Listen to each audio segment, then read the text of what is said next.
Hello, it is World Wide Web Wednesday, 9/11, September 11th, 2019. Steve Sipress here. Just came out the front of my house to record today's video for you because my beautiful wife Michelle just alerted me to the fact that a beautiful, nearly full moon has just risen over the mountains in the front of our house. And so that's kind of cool. For a very short, brief, simple, but important lesson today, I just, I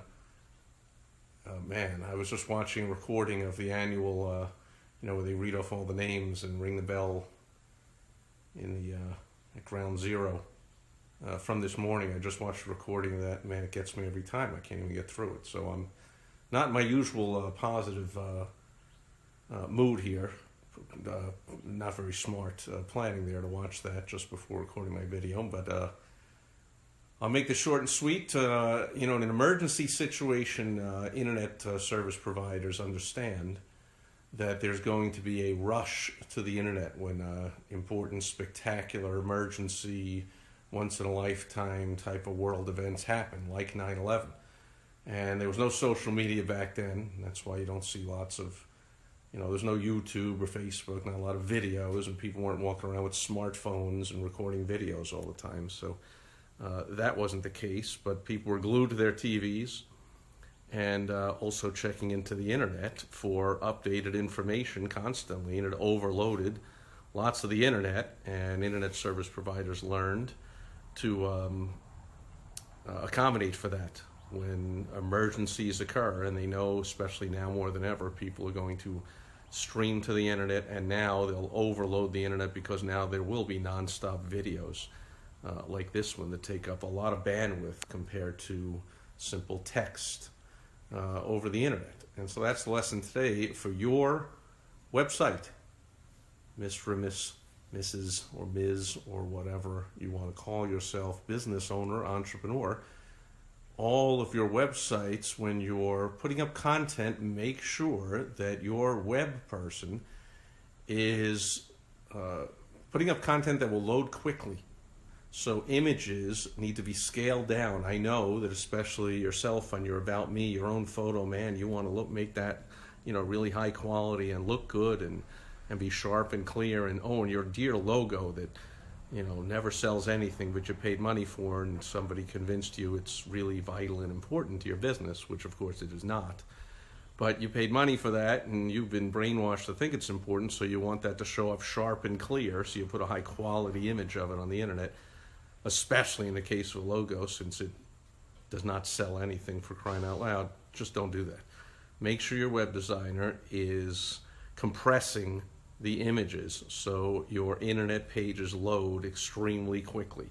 That's important anytime. People likely do to the millions of alternatives we have right now for information and input, social media and 500 TV channels or 1,000, or we can click and watch anything we want at any time. We have very little patience. You might notice that. I notice it myself. We have very little patience for internet pages, web pages to load. And so a lot of that is dependent on the amount of stress you're putting on whatever server holds your website for it to load when visitors come and see it. Now, here's one thing. When you're testing that, you can be fooled because of a cache. And I want to keep this real simple, but a cache just means that the web pages that you often go to can be stored on your own computer, on your own device, in a cache, in a storage area, to make it load more quickly. And you can be fooled by that. So you want to clear your cache before you go testing your website or clients' websites or whatever that you're testing, to see how quickly they load for a first-time visitor, because that's, of course, the most sensitive time. You don't want all that money and effort and time you put into getting someone to come visit your website to get exasperated that it doesn't load in 1.2 seconds or even less, and to click away.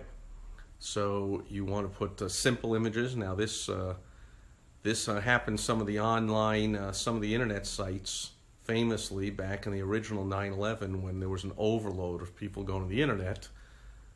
They took down a lot of images from news sites, took down a lot of their images.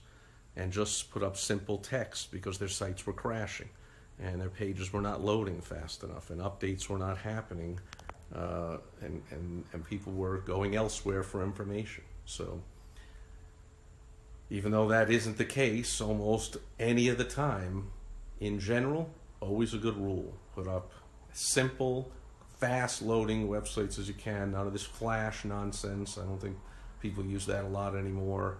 You don't want to have autoplay on videos. Let people click on them if they want. Compress the images, all that kind of stuff. Basically, just go to your web person and ask them to show you how often they do a test on how quickly your page is loading. And if they give you excuses or deer in the headlights, you got the wrong web guy. If they look right at you and go, oh yeah, sure, blah, blah, blah, blah, blah, blah, blah, and they give you some kind of number right away and they're all proud of it, then you got the right guy or woman who is putting together and updating the website. That'll do it for World Wide Web Wednesday. Sid is here. Good and seeing you. And if you have any questions, comments, concerns, issues, you can either post them wherever you're watching or listening to this or reading it. And as always, you can go directly to helpfromsteve.com and get on my calendar, and we'll get on the phone and I'll ask some questions and find out what your situation is and what kind of help you're looking for, and I will offer that to you. Can't stay on all day, but I'll give you some quick help over at helpfromsteve.com. So as the beautiful moon rises behind me, and I like doing this now, I have there you go, I have a moon on my head. How do you do this? There you go. Look at that. All right, enough silliness. Catch you tomorrow on Throwback Thursday. Thanks for being here today. Over and out. Bye-bye.